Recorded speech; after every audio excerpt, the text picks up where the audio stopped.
The first question is for the candidate from Saskatoon Eastview, Mr. Love. The NDP has proposed a startup loan program for entrepreneurs for access up to $40,000 to launch and grow their businesses.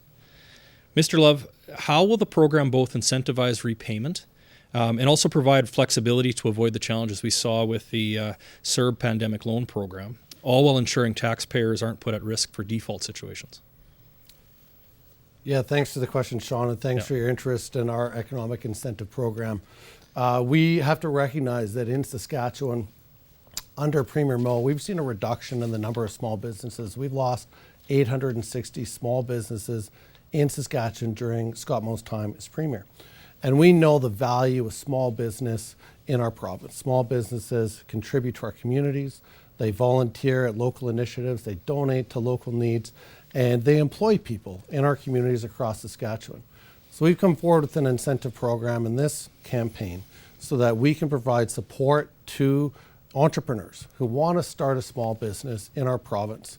It's a $40,000 loan that will have a rigorous application process to ensure that that's a wise investment to make from the government to a local entrepreneur. And we're not going to fall into some of those traps that you mentioned with CERB repayment where those funds were flowing very quickly. We'll have a process, an application process that will ensure that this is a net benefit to our province so we can increase the number of small and medium-sized businesses in our province to grow that number during an NDP government and not see the type of decline that we've seen under the Saskatchewan Party.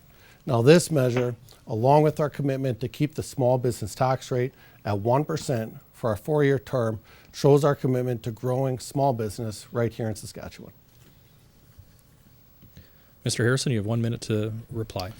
Well, firstly, I'd like to say thank you to the Saskatoon Chamber for hosting us here today. This is a great forum, I think, for those who are watching to really take away from this election who is going to be focused on the priorities that matter to them. And for me, small business really is a subject that's near and dear to my heart. My mother has been a small business owner for over 40 years, running a home-based business in my hometown of Meadow Lake.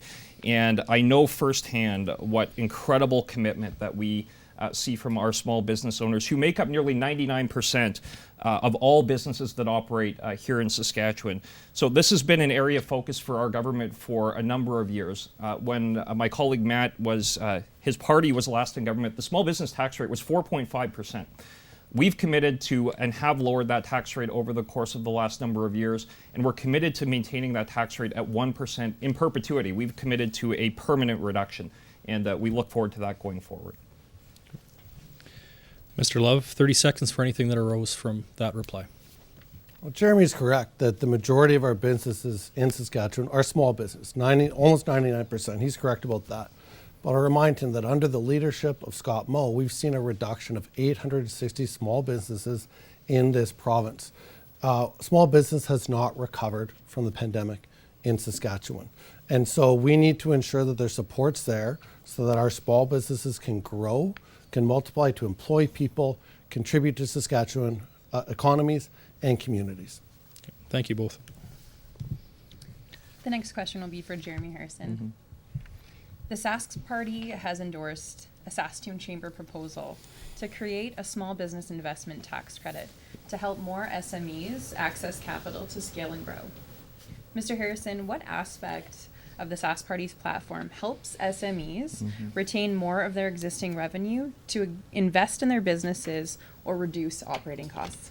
Yeah, no, thanks very much for the question, and thanks so much to the Saskatoon Chamber and members of the Saskatoon Chamber for the work that has been done in drafting policy proposal around a tax credit for small and medium-sized enterprises. I'm really proud of the fact that in this platform we have a commitment to moving forward with the Saskatoon Chamber, with the Sask Chamber, in designing this tax credit, and it's a commitment to move forward with a tax credit that will benefit small and medium-sized enterprises. It's something that has not been committed to by the opposition, but it's something that really is going to make a significant difference. And I'm a real believer in tax credits, whether that be the value-added ag incentive, or whether that be the chem fertilizer incentive. We have designed and implemented a number of tax measures that have been very, very successful in attracting huge amounts of investment into this province. In fact, we have the largest per capita investment in the entire country that is coming into Saskatchewan right now.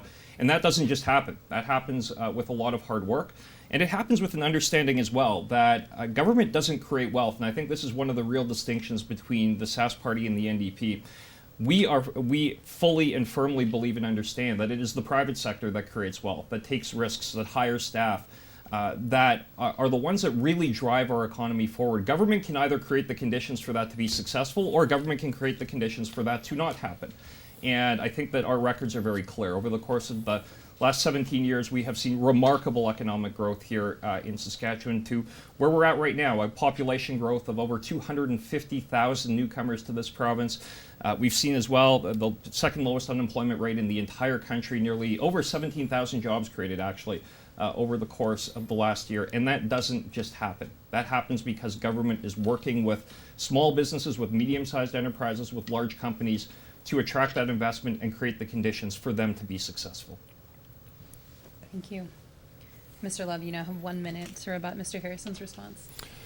Well, I'm going to remind my colleague the capital investment in this province is 55% of what it was in 2014 when we adjust for inflation, which has had a big impact on business in our province and everywhere over the last 10 years. But 55% of capital investment 10 years ago isn't the kind of growth that he should come here and boast about. My question for Jeremy today is, knowing that the reduction in small businesses in our province, 860 fewer small businesses today than when Scott Moe became the premier, do you acknowledge the facts that under the leadership of the Saskatchewan Party, we've seen decline in small business? And why did you wait for an election to bring the kinds of supports that small businesses have been asking for and waiting for? Is an election the right time, or should have that been done during the Sask Party time in government? Yeah, no, well, I appreciate the question from Matt. Our record is extremely clear on this, and I think the fact that we're putting forward in place even more measures for small business to be successful, I think, speaks to that. The NDP do know all about decline. Over a 16-year period that they were in government, put it beside the 17-year period in our government. I think that that's a valid comparison. Over that same period of time, the NDP actually lost people. 26,000 people left Saskatchewan during their 16 years in government. 250,000 more have come here during our time in government. Our economy has grown significantly under our government, and it reduced under theirs.